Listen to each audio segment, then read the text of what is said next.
Good morning সবাইকে। আজকে আমি ক্লাস 9-এর ইলিয়াস গল্পটি তোমাদের পড়ে শোনাবো, যার রাইটার হচ্ছে লিও তলস্তয়।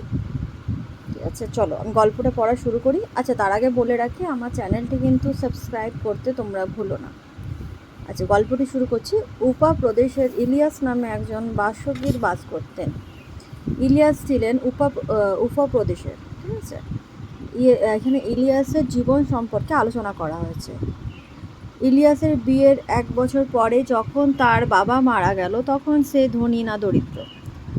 ঠিক আছে, তার এই গল্পগুলো যদি তোমরা খুব মন দিয়ে পড়ো না, তাহলে এর অনুশীলনের কোশ্চেনগুলো তোমরা খুব সুন্দরভাবে লিখতে পারবে। যে কোনো গল্প কবিতা যদি একটু বুঝে পড়া হয়, অ্যান্সার নিজেরাই লিখতে পারবে। আচ্ছা, নেক্সট হচ্ছে তার কী কী ছিল সেটা এখানে দেখা গেছে। 7টি ঘটকি, 2টো গরু আর 20টি ভেড়া তার ছিল। ঠিক আছে, এই তার যা কিছু বিষয় সম্পত্তি, মানে বিষয় সম্পত্তি বলতে কিন্তু তার এইগুলোই ছিল। ঠিক আছে। আচ্ছা, নেক্সট, কিন্তু ইলিয়াসের সুব্যবস্থা, তার সম্পত্তি কিছু কিছু করে বাড়তে লাগলো। আর ইলিয়াস এতটা পরিশ্রমী ব্যক্তি ছিলেন যে তার পরিশ্রমের দ্বারা এই জিনিসগুলো কিন্তু আস্তে আস্তে উন্নতির দিকে গেল। সে তার স্ত্রী সকালের আগে ঘুম থেকে উঠে আর সকালের পরে ঘুমোতে যায়, অর্থাৎ তারা অনেক সকালবেলা ঘুম থেকে ওঠে এবং অনেক রাত করে তারা ঘুমোতে যায়। সকাল থেকে রাত পর্যন্ত কাজ করে, ফলে প্রতি বছরই তার অবস্থার উন্নতি হতে লাগলো। আমি আগেই বললাম যে উন্নতির কথা এখানে বলা হয়েছে। প্রচণ্ড পরিমাণে পরিশ্রম করে বলে তার উন্নতি লক্ষ্য করা যায়। এইভাবে 35 বছর পরিশ্রম করে প্রচুর সম্পত্তি করে ফেলে। 35 বছর সে এইভাবে কঠোর পরিশ্রম করে প্রচুর সম্পত্তি করে ফেলেছিল। তখন তার 200 ঘোড়া, 150 গরু মোষ আর 1200টি ভেড়া ছিল। এইগুলো কিন্তু তোমরা খুব ভালো করে পড়বে, এগুলো মাথায় রাখবে, কারণ এরকম কিন্তু কোশ্চেন আসে যে ইলিয়াসের সম্পত্তি বলতে কী কী ছিল।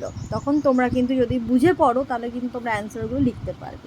তাহলে কী কী ছিল? 200 ঘোড়া, 150 গরু মোষ আর 1200টি ভেড়া। তারপর বলছে, ভাড়াটে মজুররা তার গরু ঘোড়া দেখাশোনা করে ভাড়াটে মজুরানির দুধ, দই, কুমিজ, মাখন আর পনির তৈরি করে। ঠিক আছে, মোট কথা ইলিয়াসের তখন খুব বলবলাও। পাশে সকলেই তাকে ঈর্ষা করে, অর্থাৎ ঈর্ষা বলতে হিংসে। ঈর্ষা বলতে কিন্তু হিংসে, তোমরা মাথায় রাখবে জিনিসটা, হিংসে। অর্থাৎ তার যে উন্নতি হচ্ছে সেটা দেখে কিন্তু আশেপাশের লোকেরা সবাই তাকে হিংসে করে। তাদের বক্তব্য হচ্ছে, ইলিয়াস তো ভাগ্যবান পুরুষ, কোনো কিছুরই অভাব নেই, ওর তো মরবারই দরকার নেই। ঠিক আছে, নেক্সট কি বলছে, ক্রমে ভালো ভালো লোকের সঙ্গে তার পরিচয় হতে লাগলো। দূর দূরান্ত থেকে অতিথিরা তার সঙ্গে দেখা করতে আসে। সকলে স্বাগত জানিয়ে সে তাদের ভোজ্য পানীয় দিয়ে সেবা করে। যে যখনই আসুক, কুমিজ, চা, শরবত আর মাংস সবসময় হাজির। অতিথি এলে 1-2 ভেড়াও মারা হয়, সংখ্যায় বেশি হলে ঘটকিও মারা হয়। অর্থাৎ যখন কোনো অতিথি এদের বাড়িতে আসে তখন তাদেরকে যথাযথভাবে আপ্যায়ন করা হয়। মাংস, শরবত, কুমিজ, চা এগুলো আসতে পারে, কিন্তু কী কী দিয়ে অতিথিকে আপ্যায়ন করা হয়। ঠিক আছে, তখন তোমরা লিখবে কুমিজ, চা, শরবত আর মাংস। কিসের মাংসের কথা বলা হলে কিন্তু বলতে হবে যে 2 ভেড়া মারা হয়, এবং সংখ্যায় যদি বেশি অতিথি হয়ে যায় তখন কিন্তু ঘটকেও মারা হয়। ঠিক আছে। আচ্ছা, তারপরে দিচ্ছে, ইলিয়াসের 2 ছেলে 1 মেয়ে, সকলেরই বিয়ে হয়ে গেছে। ইলিয়াস যখন গরিব ছিল, ছেলেরা তখন তার সঙ্গে কাজ করত, গরু ভেড়াও চড়াতো। যখন ইলিয়াসের কয় ছেলে কয় মেয়ে যদি কোশ্চেন আসে, তোমরা কিন্তু এগুলো কিন্তু 2 নম্বরে বা 1 নম্বরে আসতে পারে।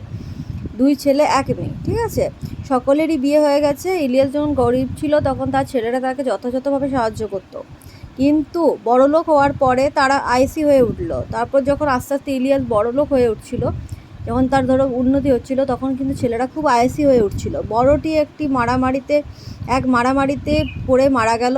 ছোটটি এমন এক ঝগড়াটে বউ বিয়ে করলো যে তারা বাপের আদেশই অমান্য করতে শুরু করলো। তো বড় ছেলে তাহলে মারা গেছিলো, আর ছোট ছেলে কিন্তু এমন বিয়ে করেছিল যে তারা ইলিয়াসের কোনো কথাই শুনতো না। ফলে ইলিয়াসের বাড়ি থেকে তাদের তাড়িয়ে দেওয়া হলো। আচ্ছা, আমি তোমাদের আজকে এইটুকুই বোঝালাম, কারণ একসাথে যদি পুরোটা বোঝাতে যাই তোমাদের মাথায় কিন্তু কিছু থাকবে না।